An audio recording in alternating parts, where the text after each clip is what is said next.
చైతన్యరథం ప్రేక్షకులకు స్వాగతం, నమస్కారం. జనసేన ఆవిర్భావ దినోత్సవం 11 సంవత్సరాలు పూర్తి చేసుకుని 12వ సంవత్సరం అడుగు పెడుతున్న వేళ జనసేనాని పవన్ కళ్యాణ్ ఈ 11 సంవత్సరాల సుదీర్ఘ ప్రయాణం తొక్కుతా అన్నాడు, తొక్కి చూపించాడు. ఆయన తన ప్రజల కోసం కష్టాల్లో ఉన్నాను అంటే ఆదుకున్న తీరు మనం చూసాం.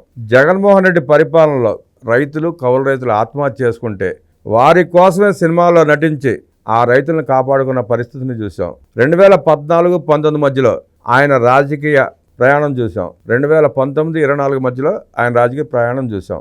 ఈ ఆంధ్రప్రదేశ్ రాష్ట్రాన్ని కాపాడుకోవడానికి, రాష్ట్ర ప్రజలను కాపాడుకోవడానికి గతంలో ఏం చేసినా ఈసారి చంద్రబాబు గారికి అండగా ఉంటూ చంద్రబాబు గారి నాయకత్వంలో ప్రభుత్వం ఏర్పడేదాకా కబ్జా కోరులతో, గోండాలతో, ముఠా నాయకులతో పోరాడి రాష్ట్రాన్ని కాపాడుకున్న వైనం చూసాం. ఈ సందర్భంగా ఈరోజు ఆవిర్భావ దినోత్సవం జరుపుకుంటున్న జనసేన పార్టీకి ఆదినాయకుడు పవన్ కళ్యాణ్ గారికి హృదయపూర్వక శుభాకాంక్షలు చెబుతూ జనసేనాని ప్రయాణాన్ని మనకి వివరించడానికి మనతో పాటు ఉన్నారు కొత్త రవీంద్రబాబు గారు. వారిని అడిగి పవన్ కళ్యాణ్ రాజకీయ ప్రస్థానం, ఈ నేపథ్యం అడిగి తెలిసిన ప్రయత్నం చేద్దాం.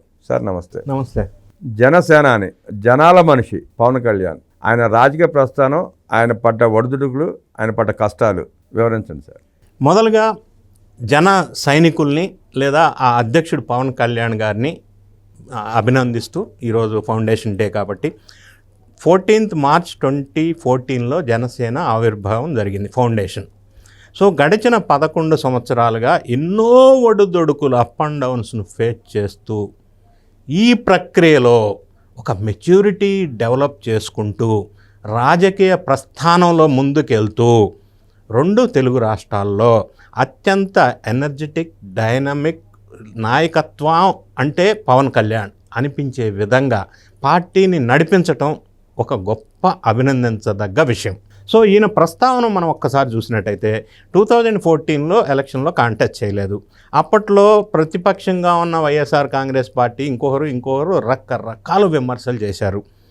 ఆ విమర్శలన్నింటినీ కూడా టాలరేట్ చేస్తూ తర్వాత నెక్స్ట్ వచ్చిన ఎలక్షన్లో కాంటెస్ట్ చేశారు. చేసినప్పుడు ఈయన ఓడిపోవడంతో పాటుగా అందరూ ఓడిపోయారు, ఒకే ఒక వ్యక్తి గెలిచాడు. ఆ గెలిచిన అతను కూడా మళ్ళీ పార్టీ మారాడు సబ్సిక్వెంట్గా. అంటే ఇంత ఫెయిల్యూర్స్లో నుంచి డిసప్పాయింట్ అయ్యి, అంటే అసహనానికి లోను కాకుండా, పట్టిన దాన్ని విడిచిపెట్టకుండా ఒక పట్టుదలతో లెర్నింగ్ లెసన్స్ ఫ్రమ్ ఫెయిల్యూర్, అది ప్రిన్సిపల్ ఫర్ హిస్ సక్సెస్. ఆ విధంగా లెసన్స్ నేర్చుకొని ముందుకెళ్తూ గడచిన కొన్ని నెలలకు ముందు ఒక్కసారి మనం ప్రస్తావన చూసినట్టయితే ఆయన మెచ్యూరిటీ లెవెల్స్కి నిదర్శనం. ఫస్ట్ అసలు ఆంధ్రప్రదేశ్ రాష్ట్రంలో ఎన్డీఏ ప్రభుత్వం ఏర్పాటు కావటానికి కంకణం కట్టుకొని పట్టి పోరాడి విజయం సాధించినందుకు పవన్ కళ్యాణ్ని మనం అప్రిషియేట్ చేయాలి. అవునండి. Because of Pawan Kalyan NDA was formed in Andhra Pradesh. అప్పట్లో ఆయన బీజేపీతో పాటుగా టైఅప్ ఉంది. మన నారా చంద్రబాబు నాయుడు గారిని అక్రమంగా అరెస్ట్ చేసి 53 రోజులు జైల్లో నిర్బంధించి హింసిస్తున్న తరుణంలో ఆంధ్రప్రదేశ్ రాష్ట్ర ప్రజలంతా చలించిపోయారు, తీవ్రమైన ఆవేదనకు లోనయ్యారు. బహుశా అది కూడా కారణం కావచ్చు. వైఎస్ఆర్ కాంగ్రెస్ పార్టీ పతనానికి అక్కడే పునాది జరిగింది. అక్కడి నుంచి మొదలు పెడితే ప్రస్తావన, జైల్లో చూడటానికి వెళ్ళిన Pawan Kalyan on the spot jail దగ్గర మనం కలిసి పోటీ చేయాలా, బీజేపీ, ఎన్డీఏ, తెలుగుదేశం పార్టీ అని ఒక అనౌన్స్మెంట్ చేశాడు. It is a dare.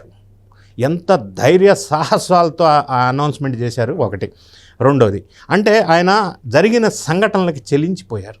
రెండోది అలా చెలించిన వెంటనే రెసిలియన్స్, మళ్ళీ ఏం చేస్తే ఈ వైఎస్ఆర్ కాంగ్రెస్ పార్టీ పవర్లో లేకుండా ఉండాలి.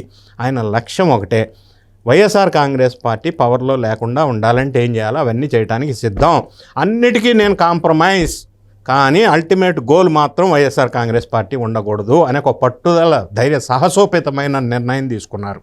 ఆ విధంగా ఆయన లీడ్ చేసి ఎన్డీఏ ఫార్మేషన్ అవ్వటానికి సక్సెస్కి కారణం అవుతూ, ఇంకొక విషయం మనం అభినందించాల్సింది ఏంటంటే అప్పటి వరకు కూడా పవన్ కళ్యాణ్ని ప్రతి ఒక్క యదవ, ప్రతి ఒక్క నాయకుడు, ప్రతి ఒక్క లీడరు, వైఎస్ఆర్ కాంగ్రెస్ పార్టీ కరడుగట్టిన విద్వేషకులు, అనరాని మాటలు, వినకూడని మాటలు, ఫ్యామిలీని, పిల్లల్ని, భార్యని ఎన్ని మాటలన్నా కూడా ఆయన ఎక్కడ అతిక్రమించి ప్రవర్తించాలి. అధికారంలోకి వచ్చినా కూడా కక్ష సాధింపుకు చేయలేదు. అది మెచ్యూరిటీ అంటే. ఆ విధంగా చూసినప్పుడు 21 out of 21 100% స్ట్రైకింగ్ రేట్తో ఒక పార్టీని విజయం సాధించటం అనేది చాలా గొప్ప విషయం. అంటే అది ఆ పార్టీ మీద, పార్టీ నాయకుడి మీద ప్రజలకున్న విశ్వాసం, కాన్ఫిడెన్స్, అది ఈయనకున్న క్రెడిబిలిటీ. అయినప్పటికీ ఇప్పుడు మనం అరెస్టుల పరంపర చూస్తూ ఉన్నాం. ఎక్కడా కూడా వీళ్ళు ఎన్డీఏ గవర్నమెంట్లో ఉన్న నాయకత్వం కానీ, పార్టీలు కానీ, పవన్ కళ్యాణ్ కానీ లేదా చంద్రబాబు నాయుడు గారు కానీ కక్ష సాధింపు ధోరణికి పాల్పడట్లేదు అనేది మనకి 9 నెలల నుంచి గమనించినట్టయితే అర్థమవుతుంది. ఎందుకు వీళ్ళు కనుక కక్ష సాధించాలి అనుకుంటే వాళ్ళు అనరాని మాటలు అన్నప్పుడు 9 నెలలు వెయిట్ చేయాల్సిన అవసరం లేదు కదా. ఎవరిని ఎక్కడ ఎవిడెన్స్ తోటి మాత్రమే as per the act, as per the law, as per the procedure మాత్రమే ముందుకెళ్తా ఉన్నారు 1 by 1. ఇప్పుడు వైఎస్ఆర్ కాంగ్రెస్ పార్టీయా ఇంకొకరా ఎవరైతే అక్రమాలకు పాల్పడ్డారో, నోరు అదుపు ఆజ్ఞ లేకుండా మాట్లాడారో వాళ్ళకి ఇప్పుడిప్పుడే రియలైజేషన్ వచ్చే విధంగా ఎన్డీఏ గవర్నమెంట్ ముందుకెళ్తా ఉంది. ఇన్ని నెలల నుంచి కూడా ఆంధ్రప్రదేశ్ ప్రజలు వెయిట్ చేసింది ఇది జరగాలని. సో పవన్ కళ్యాణ్ గారి విషయానికి వచ్చినట్టయితే ఫస్ట్ టైం ఎమ్మెల్యే, ఇంతకుముందు ఎప్పుడు మినిస్టర్గా పనిచేయాల, కానీ ఆయన పెర్ఫార్మెన్స్ గ్రోత్ గ్రాఫ్ ఒకసారి మనం చూసినట్టయితే ఆయన విషయాల మీద, ఇష్యూస్ మీద, ప్రజా సమస్యల మీద స్పందిస్తున్న విధానం ఒక్కసారి మనం చూసినట్టయితే ప్రతి ఒక్క రాజకీయ నాయకుడు, మరీ ముఖ్యంగా యువతరం, మరీ ముఖ్యంగా కొత్తగా రాజకీయాల్లోకి వచ్చిన వాళ్ళు ఎంతో నేర్చుకోవాల్సిన అవసరం ఉంది. Is an example. అది ఒక నాయకత్వ లక్షణాలను నేర్చుకోవాలి మనం. అది పీడిఎస్ రైస్ విషయంలో కావచ్చు, స్వయంగా ఇన్సిడెంట్స్ దగ్గరికి వెళ్ళటం కావచ్చు, గిరిజన తండాల దగ్గరికి వెళ్ళి స్వయంగా రోడ్లను పరిశీలించటం కావచ్చు, ఎక్కడ ఇష్యూ ఉంటే అక్కడ స్వయంగా ప్రత్యక్షంగా ఉండి ఇష్యూను పరిష్కరించే దిశగా ఆయన ముందుకెళ్తున్న విధానం ఒకటి. రెండోది, సబ్జెక్టు తెలియకపోయినా కూడా ఎన్ని గంటలు కష్టపడి సబ్జెక్టు తెలుసుకొని అధికారుల ద్వారా పనులు చేపించుకోవటంలో అది లీడర్షిప్ అంటే. సో దీన్ని మనం ఖచ్చితంగా అభినందించాల్సిన అవసరం ఉంది. ఈ విధంగా ఆయన ముందుకెళ్తున్న తీరు చూసినప్పుడు బీజేపీ సెంట్రల్లో బీజేపీ కూడా ఈయన నాయకత్వాన్ని అభినందించే స్థాయికి ఈయన ఎదిగాడు. అది గ్రోత్ అంటే, అది మెచ్యూరిటీ అంటే, అది పెర్ఫార్మెన్స్ అంటే, అది లీడర్షిప్ అంటే. ఆ విధంగా నాయకత్వంతో ముందుకెళ్తూ పార్టీని, పార్టీ శ్రేణుల్ని ఉత్తేజపరుస్తూ ఆంధ్రప్రదేశ్ రాష్ట్ర అభివృద్ధిలో ఆయన పాత్ర ఖచ్చితంగా ఉంది. ఫర్ ఎగ్జాంపుల్ ఈ మాట చెప్పవలసి వస్తే జల్ జీవన్ మిషన్ కింద 67,000 కోట్లు శాంక్షన్ తీసుకొచ్చి గ్రామీణ ప్రాంతాల్లో రోడ్లు చిన్న భిన్నమైనప్పుడు రోడ్లన్నీ రిపేర్ చేయించిన సందర్భం మనం చూసాం. జల్ జీవన్ మిషన్ 450 కోట్లు దానికి ఖర్చు పెట్టారు. జల్ జీవన్ మిషన్ కింద గతంలో పనిచేసిన వైఎస్ఆర్ కాంగ్రెస్ పార్టీ ఆ పథకానికి రావాల్సిన నిధులు ఆ పథకానికి ఉపయోగించకుండా వేరే పథకానికి వేరే యూటిలైజేషన్ చేయటం వల్ల, యూటిలైజేషన్ సర్టిఫికెట్స్ కూడా ఇవ్వకపోవటం వల్ల అదంతా విధ్వంసం చేసిన సంఘటన. మరి ఈయన ఆ శాఖ మంత్రిగా ఉండి దాని కింద అన్ని ఇంటికి ట్యాప్ ద్వారా నీళ్లు సప్లై చేసే పథకం అది, దాన్ని మళ్ళీ తీసుకొచ్చి ఫండ్స్ ఎక్కువ తెచ్చి మళ్ళీ డెవలప్మెంట్కి పూనుకున్నాడు. దానికి మూల కారణం ఆయన. రెండోది, ఈ మధ్య కాలంలో గతంలో పనిచేసిన వైఎస్ఆర్ కాంగ్రెస్ పార్టీ నాయకులు కానీ, మాజీ మంత్రులు కానీ ఫారెస్ట్ను కూడా వదిలిపెట్టకుండా కబ్జాలు పెట్టేశారు. మరి ఆ కబ్జాలన్నీ ఇప్పుడు 1 by 1 వెలుగులోకి వస్తూ ఉన్నాయి. అది ఆయన శాఖనే, ఆయన శాఖ కాబట్టి ఈయన స్వయంగా పర్యవేక్షిస్తున్నాడు, మళ్ళీ బ్యాక్ తీసుకుంటున్నాడు, ఇన్వెస్టిగేషన్స్ ఆర్డర్ చేశారు. అంటే ప్రతి విషయం మీద, ప్రతి అవకతవక మీద, ప్రతి అక్రమం మీద, ప్రతి సమస్య మీద ధ్యాస పెట్టి, దృష్టి పెట్టి, నేర్చుకొని దాన్ని క్లియర్ చేసుకుంటూ ముందుకు వెళ్తున్న నేపథ్యం మనం చూసాం. ఇలా ఉంది కాబట్టే పెర్ఫార్మెన్స్, ఇలా పటిష్టంగా ఉంది కాబట్టే జగన్ రెడ్డికి సంబంధించిన మాజీ మంత్రులు, ఎమ్మెల్యేలు కూడా జనసేన బాట పడుతున్నారు. మనం చూస్తూనే ఉన్నాం. ఒక పక్కన పార్టీని స్ట్రెంథన్ చేసుకోవాలంటే ఉన్న శ్రేణుల్ని ఇన్స్పైర్ చేయాలి. మిగతా పార్టీ వాళ్ళని, అంటే ఎవరి మీద అయితే అవినీతి మరకలేదో వాళ్ళని మాత్రమే క్యాలిక్యులేటివ్గా తీసుకొని పార్టీని స్ట్రెంథన్ చేసుకుంటూ ముందుకెళ్తున్నాం. ఈ విధంగా ముందుకెళ్తూ ఈయన ఇన్ఫ్లుయెన్స్ ఏ విధంగా పెంచుకున్నాడంటే, మహారాష్ట్రలో జరిగిన అసెంబ్లీ ఎలక్షన్లో ఈయన క్యాన్వాసింగ్ చేసినప్పుడు ఆ 11 అసెంబ్లీ సెగ్మెంట్లో ఈయన ఎక్కడైతే ప్రభావం చూపగలిగాడో ఆ అసెంబ్లీ సీట్స్ అన్నీ కూడా గెలిచారు. ఆ విధంగా పక్క రాష్ట్రాల్లో కూడా ఈయన ఇమేజ్ పెరుగుతున్న సందర్భం. దానివల్ల వ్యక్తిగతంగా ఆయనకి మంచిది, రాష్ట్రానికి కూడా మంచి పేరు వచ్చే అవకాశం ఉంది. జనశ్రేణులకు అఫ్కోర్స్ ఇంకా మంచి శుభవార్తగా పరిగణించవచ్చు.